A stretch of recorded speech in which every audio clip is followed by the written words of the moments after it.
Hello, and welcome back. Before we begin, I want to remind you that the story you're about to hear is based on real crimes involving real people. Some names, locations, and minor details have been changed to protect privacy, but the events themselves are drawn from documented investigations, court records, and witness accounts. This story is meant to be listened to slowly and quietly. If disturbing content affects you, it's okay to stop listening now. For everyone else, get comfortable. Let your breathing slow and your body relax. And as you listen, tell me in the comments where you're watching from tonight. I love seeing how far these stories travel. If you enjoy true crime stories for sleep, don't forget to subscribe so you don't miss future uploads. This story begins in a quiet suburban town, the kind of place where neighbors leave their doors unlocked and people wave to strangers without thinking. At first, it seemed like a perfect place to settle down. But beneath the surface, a quiet predator had been watching for years, unnoticed by everyone around him. The first victims were elderly residents living alone. They were considered private, independent, and safe. When one went missing, neighbors assumed they had gone to visit relatives or had been hospitalized. Weeks later, another elderly resident disappeared under similar circumstances. The pattern went unnoticed because the disappearances were far apart and involved people who lived solitary lives. It wasn't until a young woman reported a strange encounter that authorities began to connect the dots. She had been walking her dog at night when a man appeared from the shadows. He smiled, waving as if he belonged there. She felt a chill run down her spine and quickly walked home, locking the door behind her. The description she gave matched several reports that had been filed quietly over the years.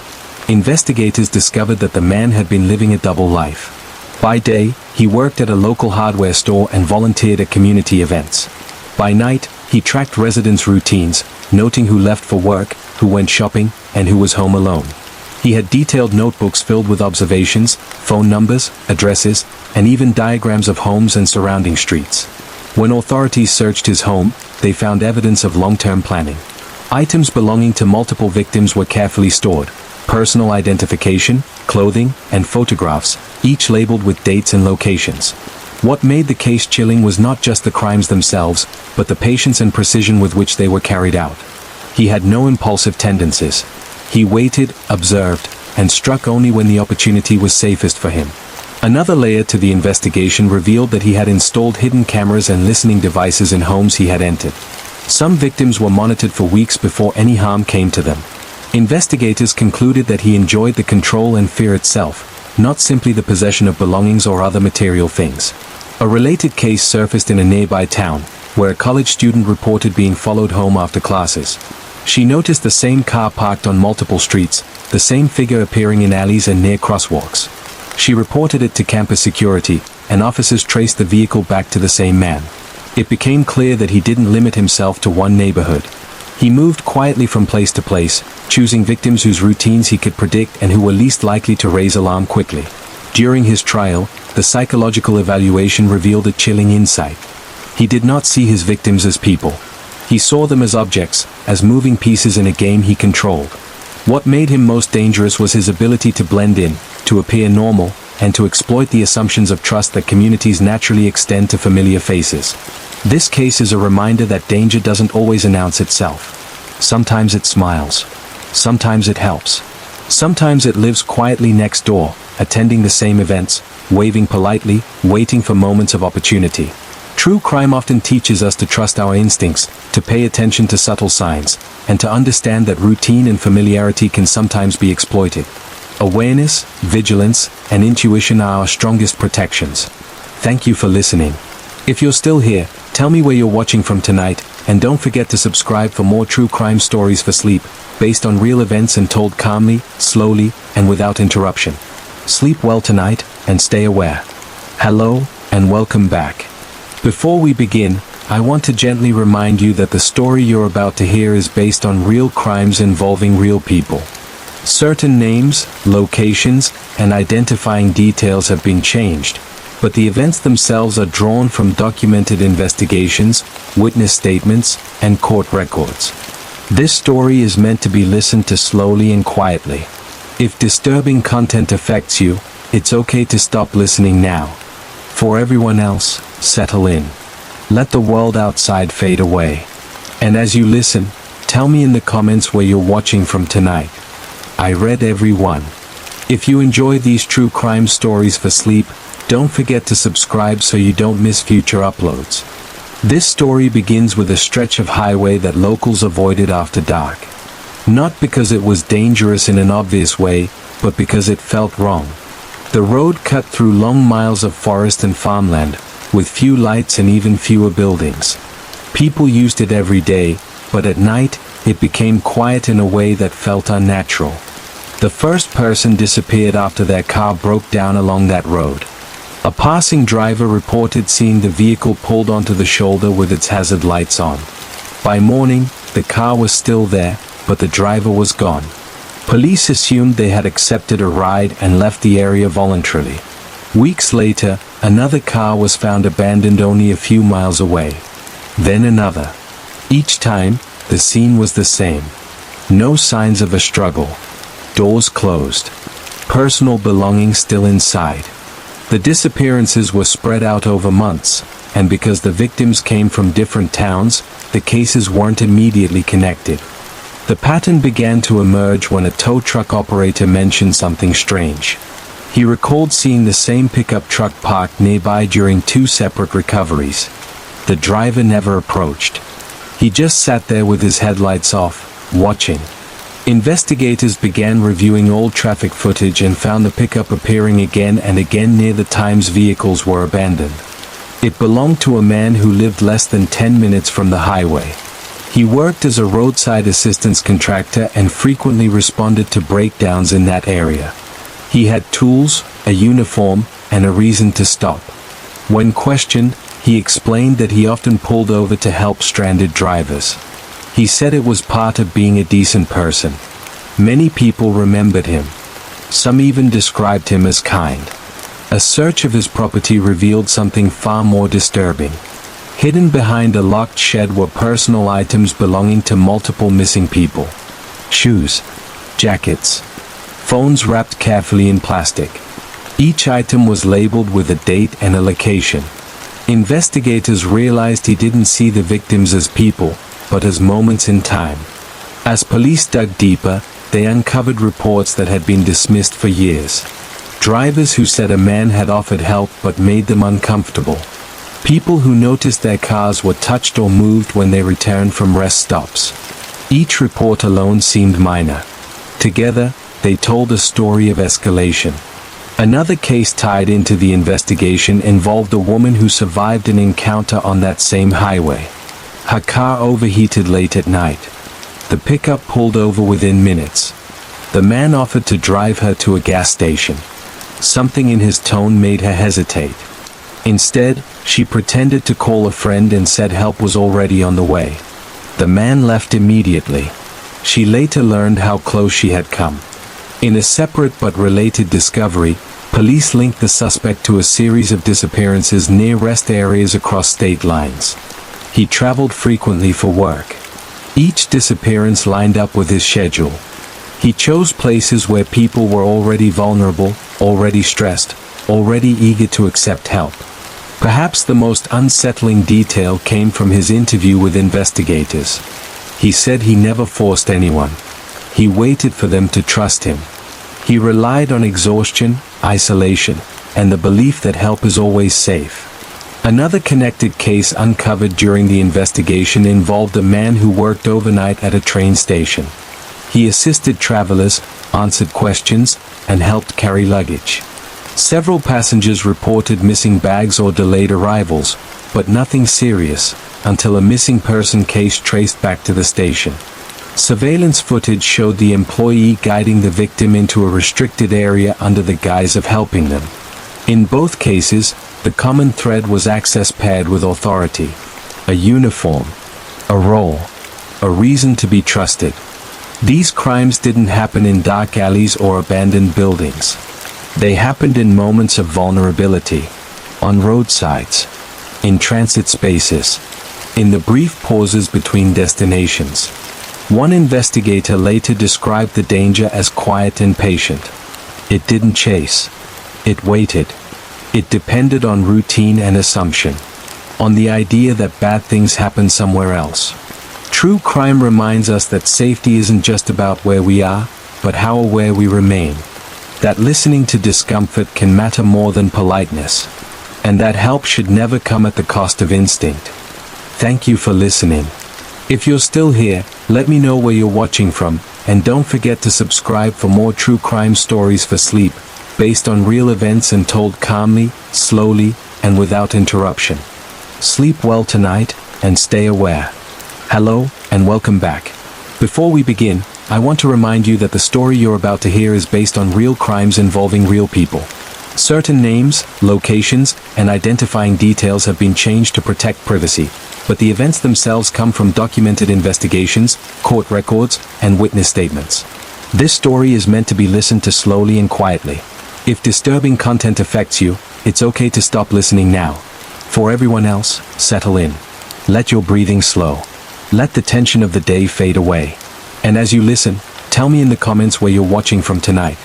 I always enjoy reading them. If you find yourself coming back for these true crime stories for sleep, don't forget to subscribe so you don't miss future uploads. This story begins in a town built around convenience. Everything people needed was close by: shops, schools, offices, and walking paths that connected neighborhoods like quiet arteries. People felt safe here. Familiar faces passed each other every day. That sense of familiarity was exactly what allowed something dark to exist unnoticed for so long. The first warning sign came in the form of a complaint that went nowhere. A woman reported that someone had been inside her house while she was away. Nothing was stolen. Nothing was broken. But she was certain something had changed. A chair was angled differently. A cupboard door was left slightly open. Police told her it was likely stress or forgetfulness. Weeks later, another resident reported something similar. Then another. Each time, officers found no signs of forced entry. Doors and windows were intact. No alarms were triggered. The reports were logged and quietly dismissed. Then someone went missing. The victim was a man in his early 40s who lived alone and worked predictable hours. He was last seen walking home from a grocery store less than a mile from his house. His groceries were later found in his kitchen, partially unpacked. The front door was locked. His phone and wallet were gone. There was no evidence of a struggle. Police initially believed he had left voluntarily, but friends insisted that didn't make sense. He had plans. He had responsibilities. He wouldn't just disappear. 2 months later, a woman living alone vanished under nearly identical circumstances. This time, investigators paid closer attention. Her home also showed subtle signs of disturbance. Nothing obvious, just small inconsistencies. A window unlatched. A light left on in a room she never used. As detectives dug deeper, they noticed that all reported incidents and disappearances occurred within a specific area connected by pedestrian paths and service alleys. These paths were rarely monitored and used mostly by locals who felt comfortable walking them at all hours. Attention turned to a man who worked as a delivery and maintenance contractor in the area. He was known by many residents, often seen carrying tools or packages. He had access codes, keys, and a reason to be present in and around homes.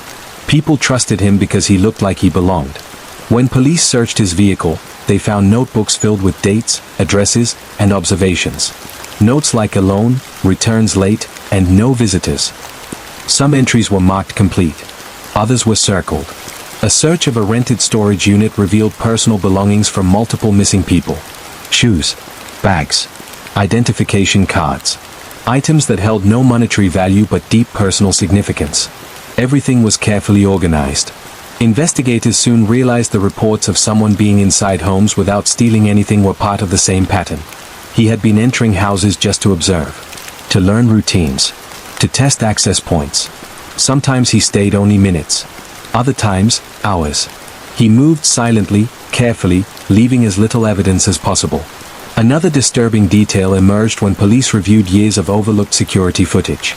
In several cases, a figure could be seen walking behind residents on the paths late at night, always keeping distance, always slowing or stopping when they did. He followed patterns, not people, waiting for the moment when predictability made intervention easy.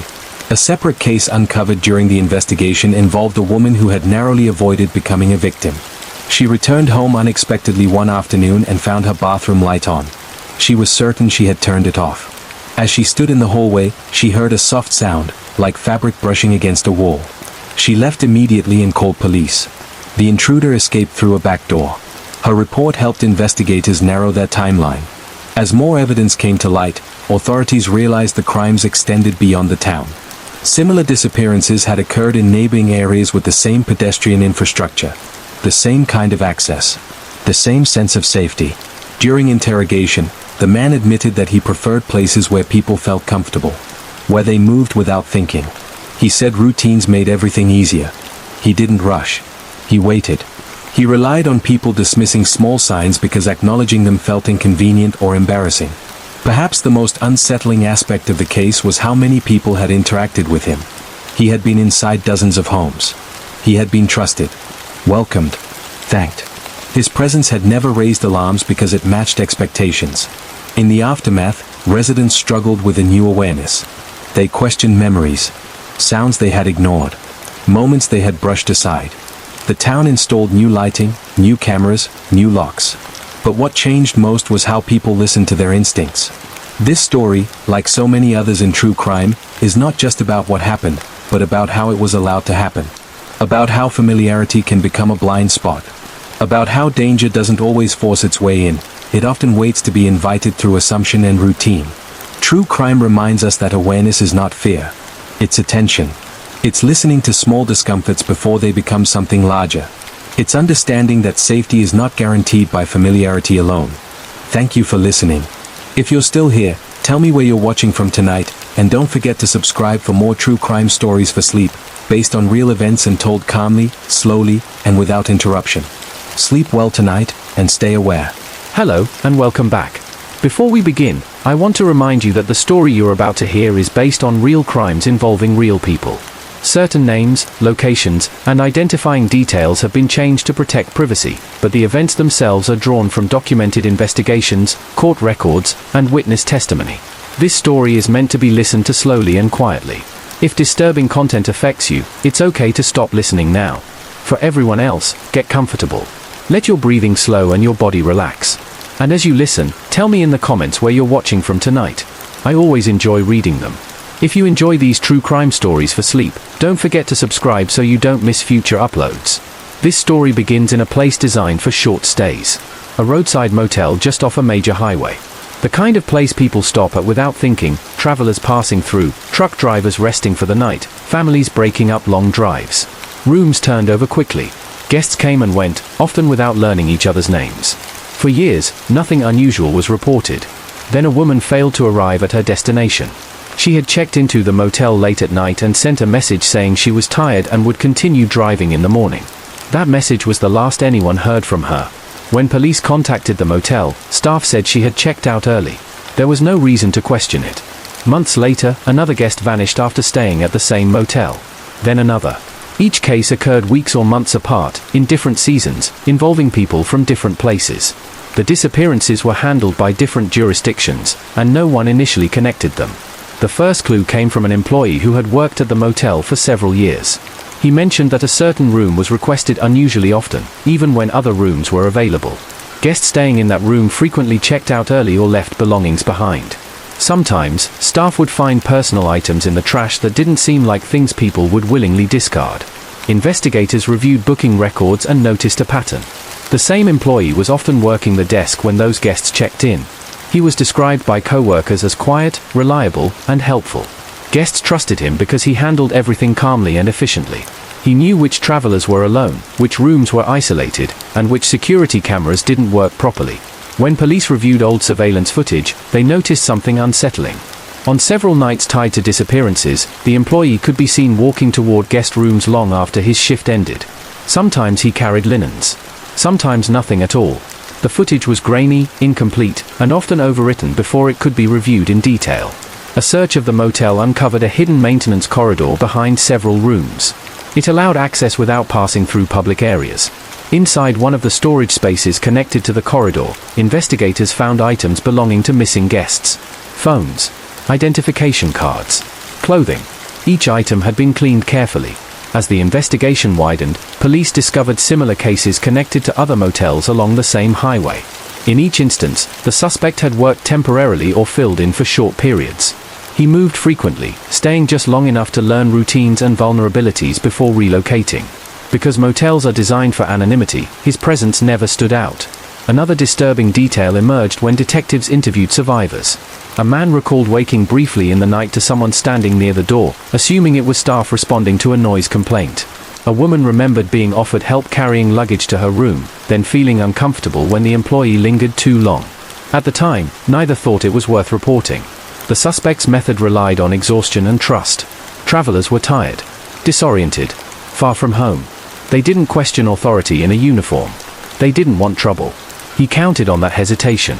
In one narrowly avoided case, a guest became suspicious after noticing the employee outside her room more than once. She locked the door and placed a chair against it. In the morning, she found scratch marks near the lock. Her report helped confirm the timeline investigators were building. When the suspect was finally arrested, authorities uncovered journals documenting years of movement. Highway exits, motel names, room numbers, notes about which properties had blind spots or minimal staffing overnight. He didn't view his actions as impulsive. He described them as planned, deliberate, and quiet. Perhaps the most unsettling part of this story is how invisible it all was. Motels are transitional spaces. People don't linger. Staff turnover is high. Guests rarely speak to one another. It was the perfect environment for something terrible to hide in plain sight. These crimes didn't occur in places people consider dangerous. They happened in ordinary rooms with locked doors and flickering lamps. Places meant to feel temporary and safe. The danger wasn't loud. It didn't rush. It waited patiently in routine and anonymity.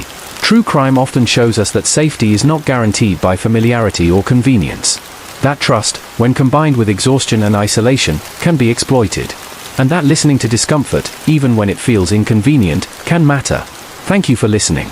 If you're still here, let me know where you're watching from tonight, and don't forget to subscribe for more true crime stories for sleep, based on real events and told calmly, slowly, and without interruption. Sleep well tonight, and stay aware. Hello, and welcome. Before we begin, I want to warn you that the stories you're about to hear are based on real events, real people, and true crimes that shocked communities and left lasting scars. Everything you hear tonight is drawn from facts, court records, and news reports. If you are easily disturbed, please consider listening with caution. For those of you who are still here, I want to ask, where are you watching from tonight? Let me know in the comments. And if you like content like this, make sure to subscribe, so you never miss a story that chills you to the bone. We begin in a quiet suburban town. On the surface, it seemed peaceful, children playing in yards, neighbors exchanging polite greetings, the occasional dog barking. But behind one particular house, a darkness had been festering for years. The residents were unaware of the man living there, a man who had spent months carefully documenting the movements of people in his neighborhood, memorizing their routines, the times they left for work, when they returned. No one suspected that behind his friendly smile and waving hand, he was plotting. One evening, a young woman walking her dog noticed a strange vehicle parked along the street. It had no plates, and the driver seemed to be watching the houses intently. She dismissed it at first, telling herself she was being paranoid, but a feeling of unease gnawed at her. That feeling turned out to be justified. Over the following weeks, police would uncover items hidden in the man's home, items belonging to people who had vanished without a trace. Jewelry, personal belongings, even clothing. It became clear that the man had been abducting his victims, holding them in a secret room he had built behind a false wall. He was arrested after a neighbor reported suspicious sounds, and what authorities found inside was unimaginable, evidence of crimes that had remained unsolved for years. Moving across the country, another case unfolded in a rural area, where the forested roads are quiet and the nights are darker than anywhere else. A family had moved into an isolated farmhouse, unaware that the previous tenant had vanished under mysterious circumstances.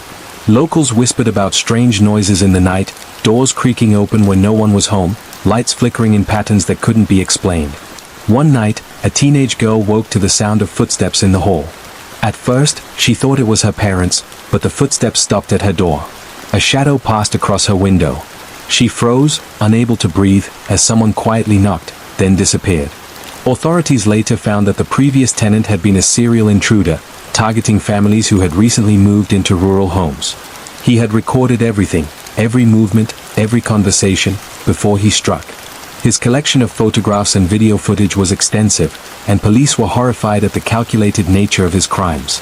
He didn't just commit crimes, he orchestrated fear. The most chilling detail was that he had visited homes without ever being seen, slipping in and out, leaving families unaware of how close the danger had been. Not far from there, a city case tells of a man who seemed harmless, even charitable. He volunteered at soup kitchens, attended local events, and smiled easily at strangers. But behind closed doors, he kept a journal detailing plans that were meticulous and disturbing. He had studied law enforcement protocols, noting when officers were least likely to patrol certain neighborhoods. Over several years, he committed a string of burglaries that escalated into violent crimes. His first victims were chosen at random, but over time, he targeted people he considered vulnerable, documenting each crime with cold precision. What ultimately led to his arrest was not a slip in planning but a single detail. One victim had managed to leave a hidden message in their home. When authorities discovered it, it revealed patterns that connected the dots across multiple cases. Then there's the story of a traveling salesman in the 1980s, a man who crisscrossed the country, charming everyone he met. He had a knack for blending into any environment, earning trust almost instantly. But in every town he visited, people began to disappear. Women, primarily, vanishing without a trace. His arrest came only after decades of investigations, after a retired detective noticed similarities between unsolved cases in different states. He had been meticulous, erasing almost every clue, relying on the transient nature of his work to stay unnoticed. What investigators discovered was chilling. Notebooks filled with coded records, locations marked on maps, dates of travel, all pointing to a methodical pattern of abduction and murder that spanned the nation. As we explore these stories, it's important to remember that the people involved were real, and the victims' lives mattered. Their fear, pain, and suffering were genuine. And yet, there's a strange fascination we feel when confronted with evil that hides behind ordinary faces. The man next door, the friendly volunteer, the charming traveler, anyone could be harboring secrets unimaginable. Another case takes us to a small coastal town. A fisherman was found dead in his boat one morning. At first, it seemed like a tragic accident, an unfortunate mishap at sea. But detectives noticed subtle signs. The ropes tied in an unusual way, a small piece of cloth that didn't belong to the victim, and a trail leading back to a warehouse along the docks. Inside, investigators found evidence of a criminal operation that had remained undetected for years. The perpetrator had been using the guise of fishing and shipping to cover illegal activities, including smuggling and kidnapping. The discovery shocked the town. People realized that danger had been lurking under the guise of normalcy for years, hidden behind the rhythm of everyday life. And then there is the unsettling story of a neighbor who noticed the smell first. It was faint at first, almost dismissible, but it lingered in the hallways, growing stronger day by day. The apartment next door was abandoned, or so it seemed. When authorities were finally called, they found a scene that defied understanding. The perpetrator had been keeping victims confined in the apartment, sustaining them just enough to prevent escape or death while inflicting psychological torment. Letters, recordings, and photographs documented months of abuse. The most chilling aspect was the meticulous care the criminal had taken to avoid detection. Soundproofing, careful disposal of evidence, and calculated timing of movements, so neighbors never suspected a thing. Sometimes, true crime is terrifying not because of the acts themselves, but because of the planning, the patience, and the cold rationality behind them. Each of these cases reveals a disturbing pattern. The most dangerous people often appear ordinary. They live among us, smiling, nodding, participating in communities, while hiding a reality too dark to imagine. In another haunting story, a young couple rented a cabin in the mountains for a weekend getaway. They arrived to serene surroundings, expecting nothing but quiet and solitude. But the first night, they noticed a car parked far down the dirt road, headlights off, engine running. Assuming it was another visitor, they tried to ignore it. The second night, the car returned. This time, there was a figure standing near the edge of the woods, watching. Panicked, they left early the next morning. Got it? Completely new story, shorter by 500 words, written directly in chat. No code box, no titles, smooth TTS flow, intro plus engagement included. Here you go. Hello, and welcome. Before we begin, I want you to know that the stories you're about to hear are based on real crimes involving real people. Names and certain identifying details have been changed, but the events themselves are true, drawn from police investigations, court records, and documented cases. These are not fictional stories. If disturbing content affects you, now would be a good time to stop listening. For those staying with me, get comfortable. Let your eyes rest. And while you're listening, leave a comment telling me where you're watching from tonight. I always like to see how far these stories travel. If you enjoy true crime stories for sleep, don't forget to subscribe. It helps the channel grow, and it lets me keep bringing you stories like this. The first story takes place in a small town where nothing ever seemed to happen.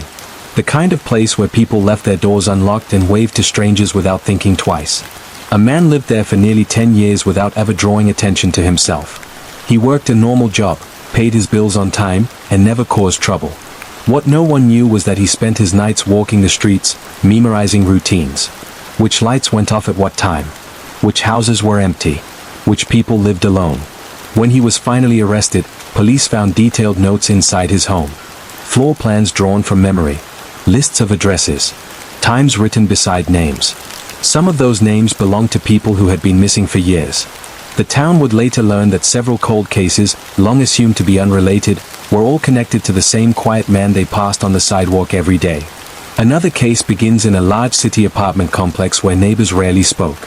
A woman reported hearing noises through the walls late at night. At first, she assumed it was music or a television.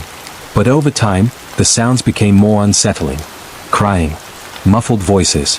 Something heavy being dragged across the floor. Each time she called security, nothing was found. It wasn't until months later, after a strange smell began to spread through the hallway, that police forced their way into the apartment. Inside, they discovered a carefully hidden room. The walls had been reinforced to block sound. Inside that room was evidence of prolonged captivity. The person responsible had lived among hundreds of residents, riding the elevator with them, making small talk, all while committing crimes just a few feet away.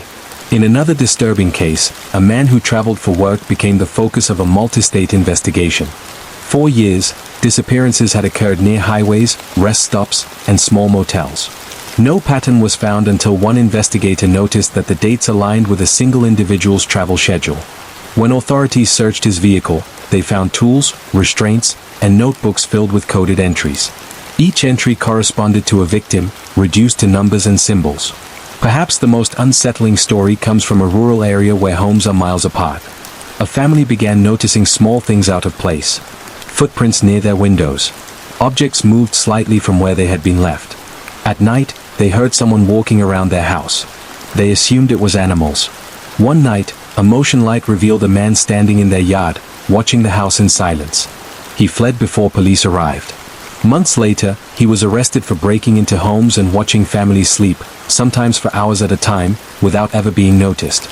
These cases are disturbing not just because of the crimes themselves, but because of how ordinary the perpetrators appeared. They blended in. They lived normal lives. They were trusted, ignored, or overlooked. True crime reminds us that danger doesn't always announce itself. Sometimes it whispers. Sometimes it smiles. And sometimes it lives right next door. Thank you for listening. If you're still here, let me know where you're watching from, and don't forget to subscribe for more true crime stories told quietly, slowly, and based on real events. Sleep well tonight, and stay aware. Hello, and welcome back. Before we begin, I want to remind you that what you're about to hear is based on real crimes involving real people. Some details have been changed to protect identities, but these events truly happened. These stories are not meant to shock, but to quietly reveal the darker sides of real life. If this kind of content isn't for you, it's okay to step away now. For everyone else, settle in. Let your breathing slow. And as always, tell me in the comments where you're watching from tonight. I love seeing how many places these stories reach. If you find yourself coming back for more true crime stories for sleep, don't forget to subscribe.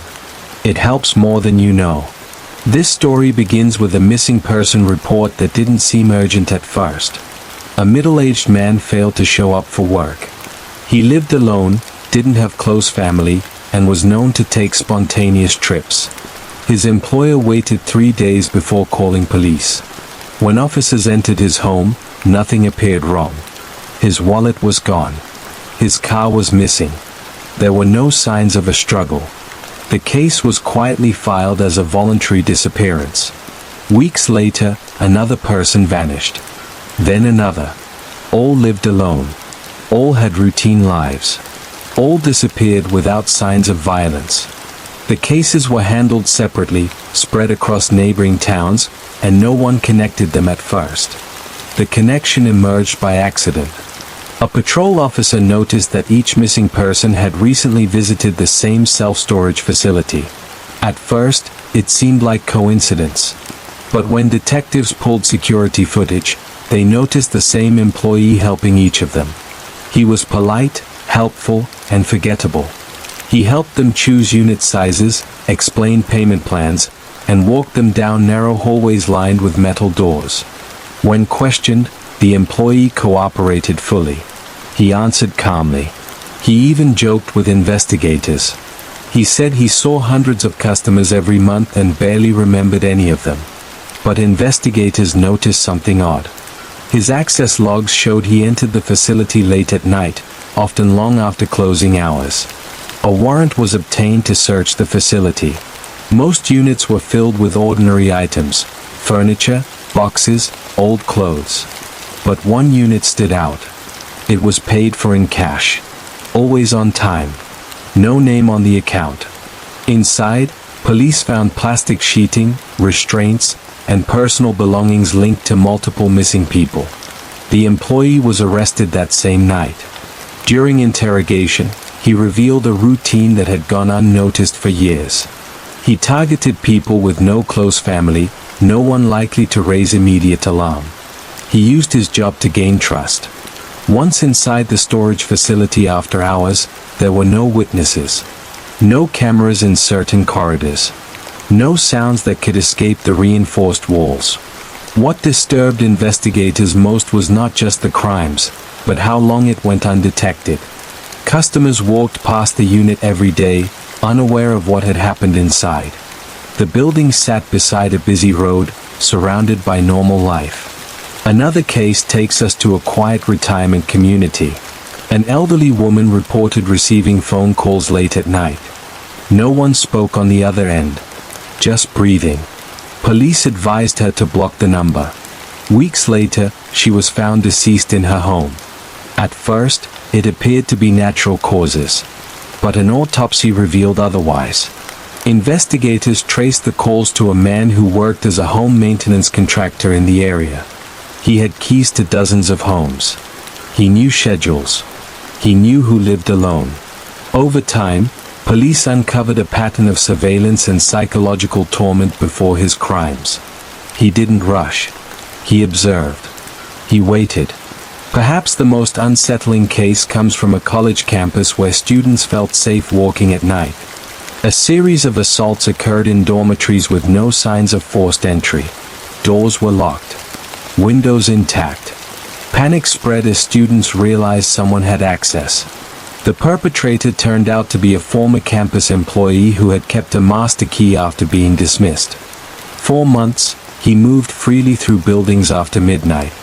He blended into the environment so well that several victims recalled seeing him earlier that day and feeling no fear. In each of these cases, the common thread is access. Trust. Familiarity.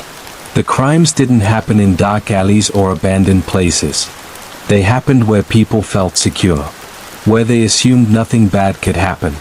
True crime teaches us that danger often hides behind normal routines. Ordinary jobs. Familiar faces. And while these stories are disturbing, they are also reminders to stay aware, to trust discomfort, and to question what feels slightly off. Thank you for listening. If you're still here, leave a comment telling me where you're watching from, and don't forget to subscribe for more real true crime stories told calmly, quietly, and without distraction. Sleep well tonight, and stay safe. Hello, and welcome back. Before we begin, I want to remind you that what you're about to hear is based on real crimes involving real people. Some identifying details have been changed, but the events themselves are true and drawn from documented cases. These stories are meant to be listened to slowly, quietly, and with care. If this kind of content isn't for you, it's okay to stop here. For everyone else, get comfortable. Let the noise of the day fade away. And as you listen, tell me in the comments where you're watching from tonight. If you enjoy these true crime stories for sleep, don't forget to subscribe so you don't miss future uploads. This story begins with a house that no one wanted. It sat on the edge of a small town, empty for years, even as the housing market grew tighter. Each time someone moved in, they moved out within months. Neighbors said the house felt wrong. Doors would be found unlocked. Lights turned on by themselves. People heard footsteps on the stairs late at night, even when no one else was home. Eventually, a young couple purchased the house, dismissing the rumors as superstition. For the first few weeks, everything seemed normal. Then small things began to happen. Items disappeared and reappeared in different rooms. The couple heard soft noises in the walls, like breathing or shuffling. They assumed it was animals. One night, the woman woke up and realized someone was standing at the foot of the bed. She couldn't see a face, only a shape. When she screamed, the figure fled. Police searched the house and found nothing. No signs of forced entry. No explanation. Days later, the man noticed something odd in the basement. A section of wall sounded hollow when tapped. Behind it, police discovered a narrow crawl space that led to a hidden room. Inside were blankets, food wrappers, bottles of water, and notebooks filled with observations. The writer had been living inside the house, unnoticed, for months. He documented the couple's schedules, conversations, and sleeping habits in disturbing detail. The intruder was arrested weeks later. He had been entering homes through crawl spaces and attic vents, living inside them without the occupants' knowledge. Investigators linked him to multiple cases across the state. Families had unknowingly shared their homes with a stranger, sometimes for years. Another case comes from a hospital where patients began reporting strange encounters late at night. People claimed a staff member checked on them, adjusted their fours, and spoke softly. The problem was that no such staff member was scheduled. Security footage later revealed a man wearing scrubs, moving confidently through restricted areas. He wasn't an employee. He had stolen a uniform and memorized routines. When arrested, authorities found he had targeted vulnerable patients, exploiting their weakened state. He blended in perfectly. No one questioned him because he looked like he belonged. In a different city, a string of disappearances puzzled investigators. All the victims had used the same rideshare service shortly before vanishing. Data eventually revealed a driver who had deactivated his GPS during certain trips. His car was found to contain personal belongings from multiple missing people. He had taken advantage of trust and convenience, turning something familiar into something dangerous. The final case in this story involves a man who volunteered at a community center. He taught classes, helped with events, and was known by name. Over time, he gained access to private spaces, storage rooms, and offices. When a fire broke out in the building, investigators discovered evidence of crimes hidden in areas only volunteers could reach. The man had used his position to commit acts that went unnoticed for years. What makes these cases disturbing isn't just what happened, but how close it all was. Inside homes. Inside hospitals. Inside places meant to be safe. The perpetrators didn't force their way in. They were already there. True crime shows us that danger doesn't always look dangerous. Sometimes it looks helpful. Sometimes it looks ordinary. And sometimes it lives quietly in the background of daily life. Thank you for listening. If you're still here, let me know where you're watching from, and don't forget to subscribe for more true crime stories for sleep, based on real events and told without interruption. Sleep well tonight, and stay aware.